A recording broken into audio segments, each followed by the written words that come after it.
आज हम बात करने वाले हैं the richest man in Babylon by George S Klaassen book के बारे में।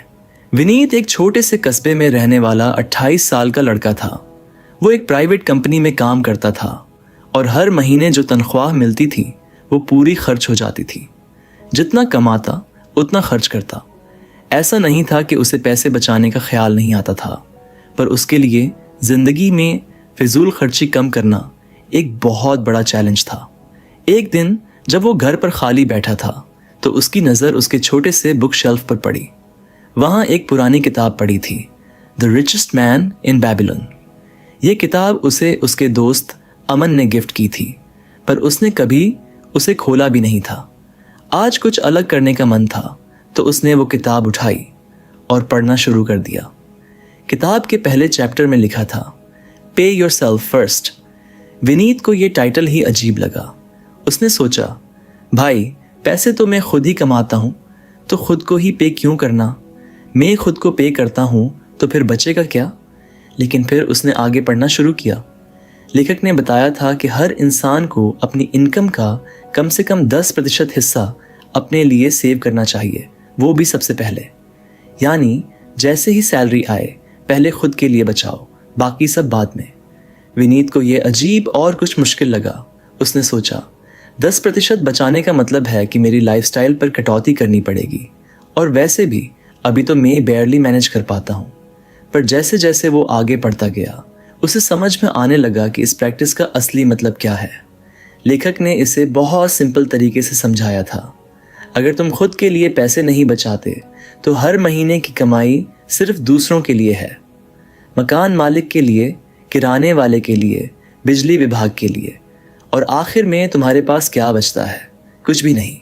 लेकिन अगर हर महीने अपनी इनकम का एक छोटा हिस्सा बचाओगे तो धीरे धीरे वो अमाउंट बढ़ता जाएगा और वो तुम्हारा होगा, सिर्फ तुम्हारा। विनीत ने किताब पढ़ते पढ़ते अपनी पुरानी आदतों के बारे में सोचना शुरू कर दिया। हर महीने का आखिरी हफ्ता उसके लिए स्ट्रगल जैसा होता था। क्रेडिट कार्ड के बिल्स, दोस्तों से उधार लिया हुआ पैसा, और कई बार तो ज़रूरत की चीज़ें भी लेने में मुश्किल हो जाती थी।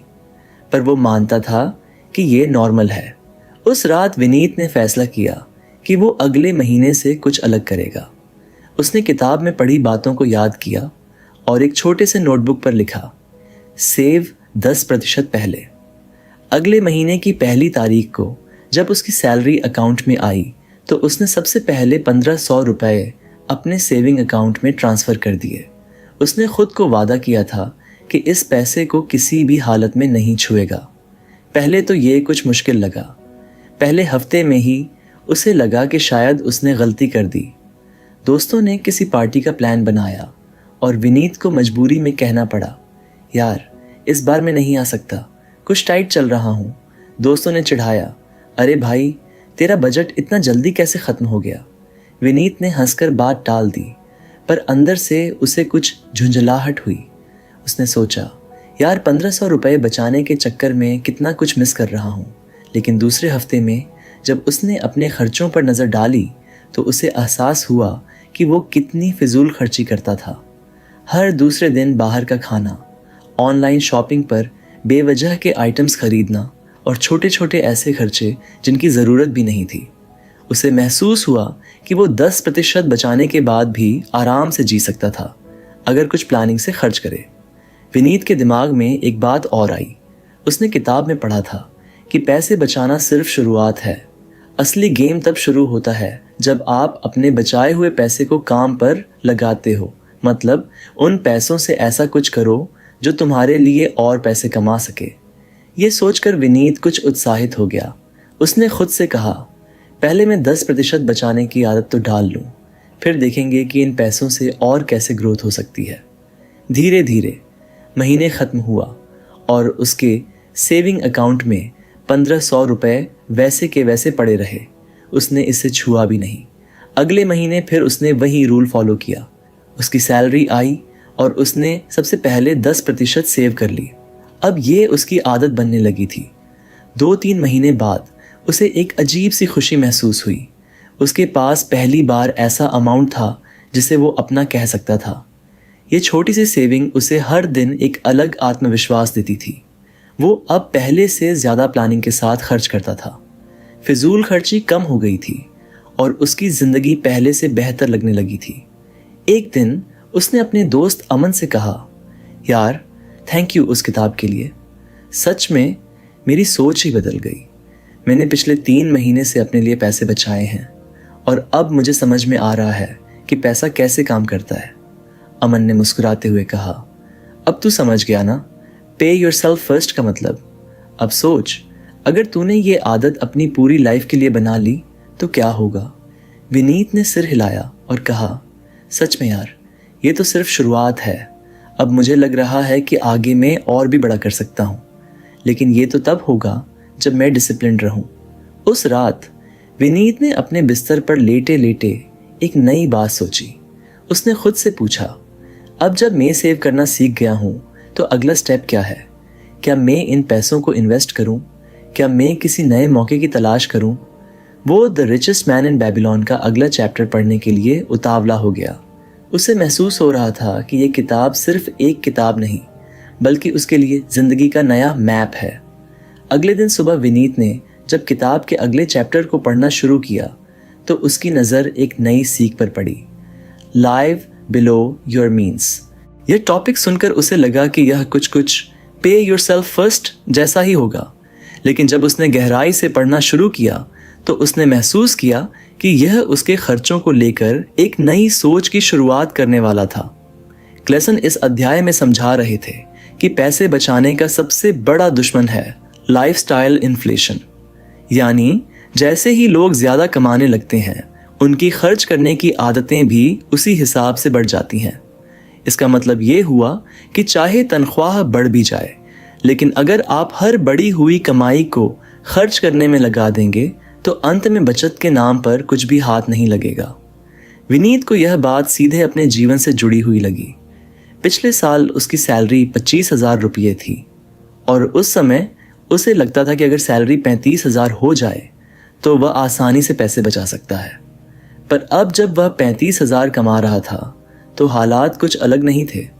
खर्चे बढ़ गए थे क्योंकि उसने अपनी ज़रूरतों से ज़्यादा अपनी वांट्स पर ध्यान देना शुरू कर दिया था।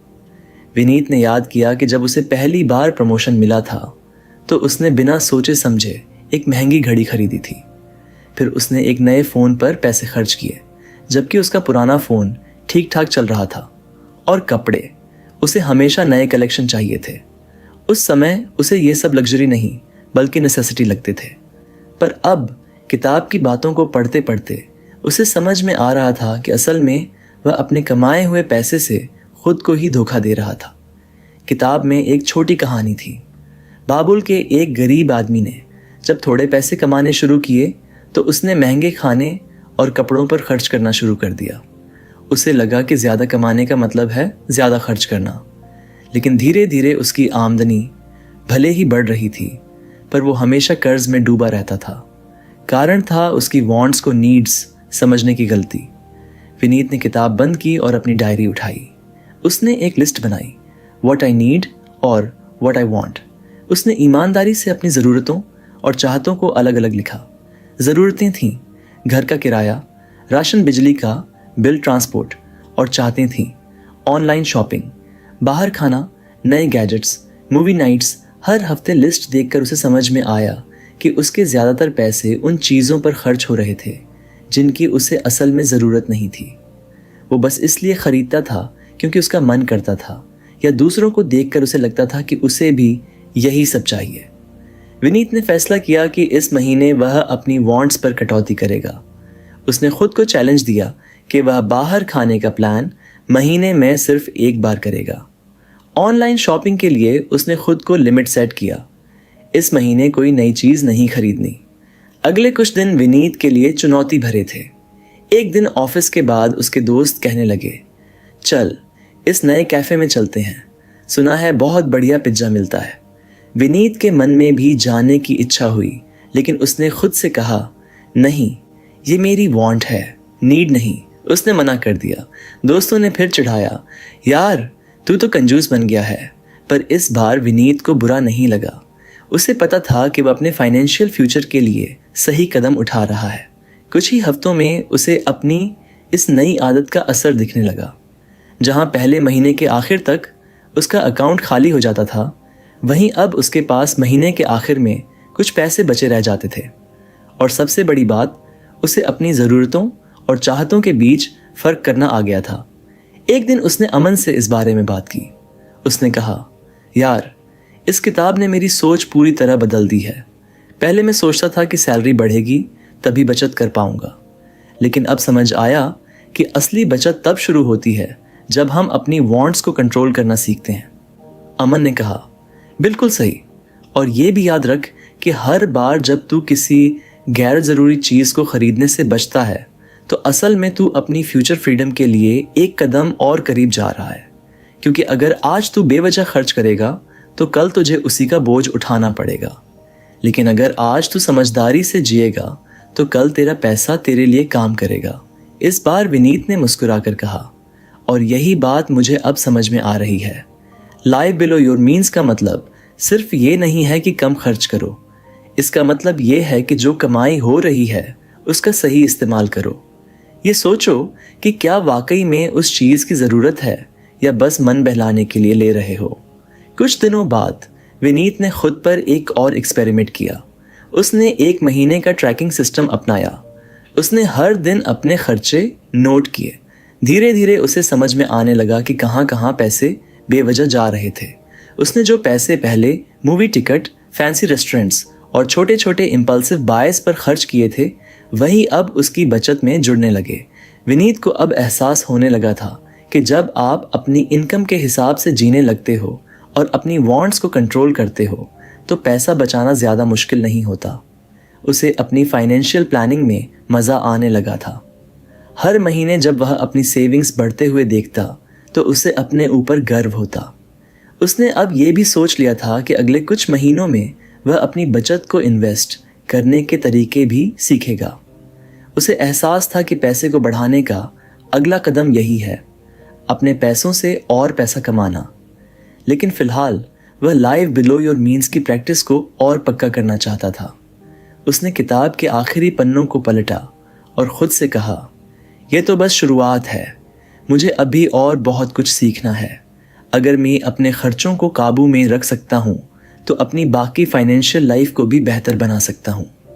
उस रात विनीत ने सोने से पहले अपने छोटे से रूम के बल्ब को बंद किया और बिस्तर पर लेटा। किताब के पन्ने अभी उसके सिर में गूंज रहे थे। उसने महसूस किया कि असल खुशहाली फैंसी चीज़ों में नहीं, बल्कि एक शांत मन और सुरक्षित भविष्य में है।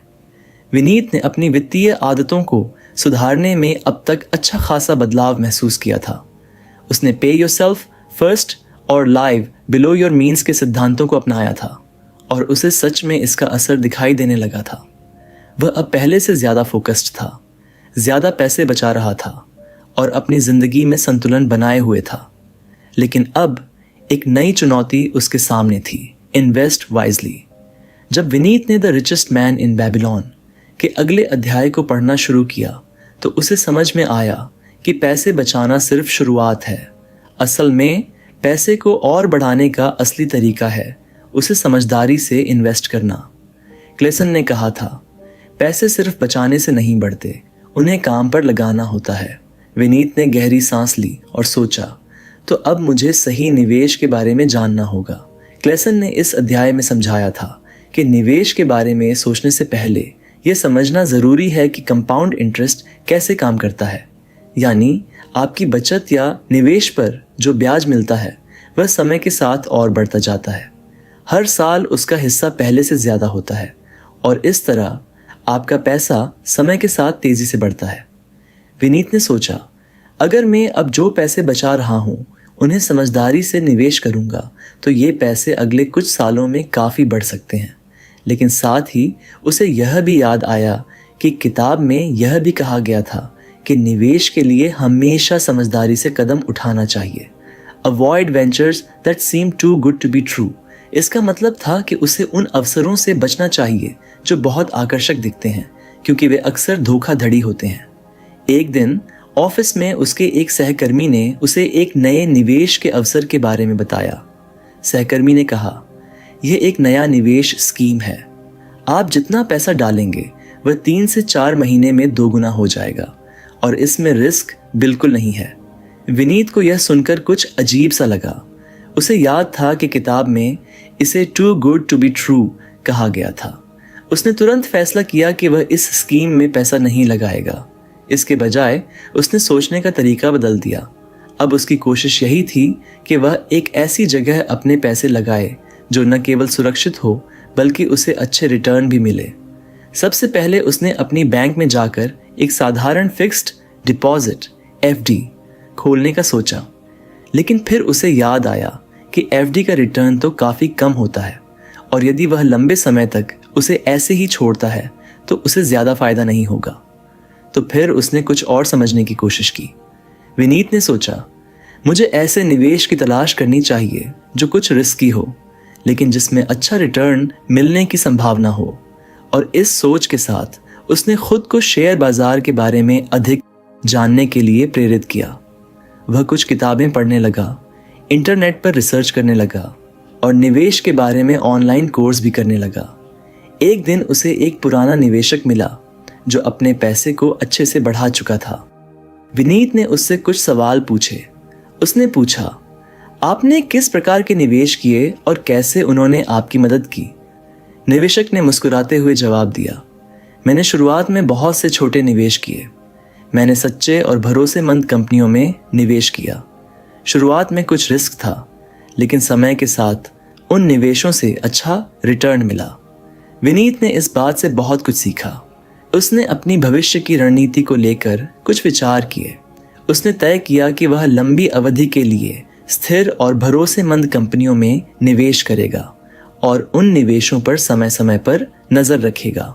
क्लेसन ने भी अपनी किताब में बताया था कि savings grow through smart investments.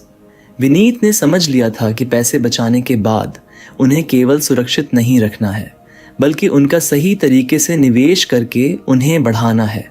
उसे अब इस बात का एहसास हुआ कि निवेश की योजना बनाना भी उतना ही महत्वपूर्ण है जितना कि खर्चों को नियंत्रित करना। किताब में यह भी लिखा था कि निवेश करते समय कुछ बातें ध्यान में रखनी चाहिए। 1. समझदारी से चुनें। निवेश हमेशा उस क्षेत्र में करें जिसके बारे में आपको अच्छे से जानकारी हो। अगर आप किसी नए क्षेत्र में निवेश कर रहे हैं तो पहले उसका रिसर्च ज़रूर करें। 2. रिस्क को समझें। निवेश का मतलब यह नहीं है कि आपको हमेशा बड़ा रिटर्न ही मिलेगा। कभी कभी आपको नुकसान भी हो सकता है, इसलिए आपको उस रिस्क को समझकर ही निवेश करना चाहिए। 3. धैर्य रखें। निवेश से तुरंत रिटर्न की उम्मीद मत रखें। निवेश को समय दें और समय के साथ अपने पैसे को बढ़ता हुआ देखें। विनीत ने अब इन सभी बुनियादी बातों को ध्यान में रखते हुए अपनी निवेश योजना बनाई। उसने शुरुआत में कुछ सा पैसा शेयर बाजार में डाला। पहले तो उसे कुछ घबराहट हुई लेकिन उसने धैर्य रखने का मन बनाया। उसने तय किया कि वह केवल उन कंपनियों के शेयर खरीदेगा जिनकी वित्तीय स्थिति मजबूत हो और जिनके पास अच्छा भविष्य हो। कुछ महीनों बाद विनीत ने देखा कि उसके निवेश में कुछ बढ़ोतरी हो रही थी। हालांकि यह रिटर्न बहुत बड़ा नहीं था, लेकिन उसने महसूस किया कि धीरे धीरे उसका पैसा बढ़ रहा था। उसे इस बात की खुशी थी कि उसने सही दिशा में कदम उठाया था। क्लेसन की किताब में एक और महत्वपूर्ण बात थी, let your money work for you. Vineet ने अब इस विचार को पूरी तरह से अपनाया। उसने सोच लिया था कि अब वह जब भी कोई नई स्कीम देखेगा तो वह पहले उसका पूरी तरह से अध्ययन करेगा। वह अब बिना सोचे समझे निवेश करने से बचने वाला था। किताब के अगले पन्ने पलटते हुए विनीत ने खुद से कहा, अब मुझे समझ में आ गया है कि सिर्फ पैसे बचाना ही काफ़ी नहीं है। मुझे उन्हें सही जगह पर लगाना होगा ताकि समय के साथ ये बढ़े। और सबसे महत्वपूर्ण बात, मुझे हमेशा अपनी निवेश योजना पर नज़र रखनी होगी और ज़रूरी बदलाव करते रहना होगा। विनीत ने महसूस किया कि निवेश सिर्फ पैसे को बढ़ाने का एक तरीका नहीं बल्कि अपनी वित्तीय स्वतंत्रता का पहला कदम भी है। अब वह आगे बढ़ने के लिए तैयार था क्योंकि उसने समझ लिया था कि पैसा सिर्फ बचाने से नहीं बढ़ता, उसे समझदारी से निवेश करने की भी ज़रूरत होती है। विनीत अब पूरी तरह से बदल चुका था। उसके जीवन में एक नई दिशा थी, एक नई सोच थी। पहले वह सिर्फ पैसा कमाने और खर्च करने के बीच के चक्कर में फंसा रहता था, लेकिन अब उसने समझ लिया था कि असली सुरक्षा और समृद्धि वहीं है जहां पैसे को समझदारी से बचाया जाए और निवेश किया जाए। वह पे yourself first, live below your means और इन्वेस्ट वाइजली जैसे सिद्धांतों को अपनी जीवन शैली का हिस्सा बना चुका था। एक दिन जब वह अपने ऑफिस में बैठा था और कंप्यूटर पर कुछ काम कर रहा था, तब उसकी नज़र एक पुराने दोस्तों के मैसेज पर पड़ी। उसने मैसेज खोला और पढ़ा, यार हम सब सोच रहे हैं कि इस बार साल के अंत में कुछ अच्छा प्लान करें। कहीं विदेश घूमने का सोचा है, क्या तुम्हारा मन है? विनीत को याद आया कि पहले वह ऐसे मौक़ों पर तुरंत अपनी वांट्स को पूरा करने के लिए बेताब हो जाता था। वह सोचता था कि पैसे खर्च करके वह खुश रहेगा, लेकिन अब उसे इस सवाल का जवाब देने में कोई घबराहट नहीं हुई। उसने ठंडे दिमाग से जवाब दिया, तुम लोग विदेश जा सकते हो, मुझे इस बार नहीं जाना है। मुझे अभी अपनी योजनाओं पर ध्यान केंद्रित करना है। मेरे पास पहले से बचत और निवेश के अच्छे ऑप्शंस हैं और मैं अब उस दिशा में काम करना चाहता हूँ। यह सुनकर उसके दोस्तों को कुछ अजीब लगा, लेकिन विनीत को अब अपनी प्राथमिकताओं का एहसास हो चुका था। वह जानता था कि खर्चे कम करने और निवेश करने से ही वह अपने लक्ष्यों को हासिल कर पाएगा। उसने सोचा, अगर मैं आज सिर्फ खुशियों के लिए पैसे खर्च करता रहूं, तो आने वाले समय में कोई सुरक्षा नहीं होगी। लेकिन अगर मैं अपनी भावी ज़रूरतों के लिए निवेश करता हूं, तो मुझे आने वाले दिनों में चिंता करने की ज़रूरत नहीं होगी। कुछ महीने बाद विनीत ने अपनी बचत से कुछ पैसे शेयर बाजार में और एक कम जोखिम वाली म्यूचुअल फंड्स स्कीम में निवेश किए। पहले तो उसे कुछ घबराहट होती थी, लेकिन धीरे धीरे उसे यह महसूस होने लगा कि उसने सही कदम उठाया था। वह समझने लगा था कि सही निवेश के साथ उसका पैसा समय के साथ बढ़ेगा और उसे अपने भविष्य के लिए मजबूत वित्तीय आधार मिलेगा। एक दिन उसे याद आया कि किताब में क्लेसन ने कहा था, पैसा तभी बढ़ता है जब आप उसे काम पर लगाते हो। विनीत ने अब अपने बचत के एक हिस्से को नए तरीके से निवेश करना शुरू किया। वह म्यूचुअल फंड्स, इक्विटी शेयर और बॉन्ड्स में निवेश कर रहा था। उसकी समझ और आत्मविश्वास दोनों बढ़ रहे थे। समय के साथ विनीत का निवेश धीरे धीरे फलने फूलने लगा। वह पहले की तरह इम्पल्सिव बाइज नहीं करता था, बल्कि अब जब भी कोई खरीदारी करनी होती तो वह सोचता था कि क्या यह सच में ज़रूरी है या फिर यह सिर्फ एक वांट है। विनीत के दोस्त और परिवार वाले अब उसे देखकर हैरान थे। पहले वह खुद को महंगे शौकों और खर्चों में खो देता था, लेकिन अब उसने खुद को एक नई दिशा में डाला था। उसका जीवन अब स्थिर था और उसके पास वित्तीय सुरक्षा थी। एक दिन उसकी माँ ने उसे देखा और कहा, तुम कुछ बदल गए हो। पहले तो तुम सिर्फ खर्च करते थे, अब तुम पैसे को सही तरीके से बढ़ा रहे हो। मुझे तुम पर गर्व है। विनीत मुस्कुराया और कहा, माँ, ये सब मैंने अपनी किताब से सीखा है। The richest man in Babylon ने मेरी सोच बदल दी है। अब मैं समझता हूँ कि जीवन में सफलता सिर्फ पैसे कमाने में नहीं है, बल्कि उन्हें सही तरीके से बचाने और निवेश करने में है। कुछ साल बाद विनीत की पूरी वित्तीय स्थिति बदल चुकी थी।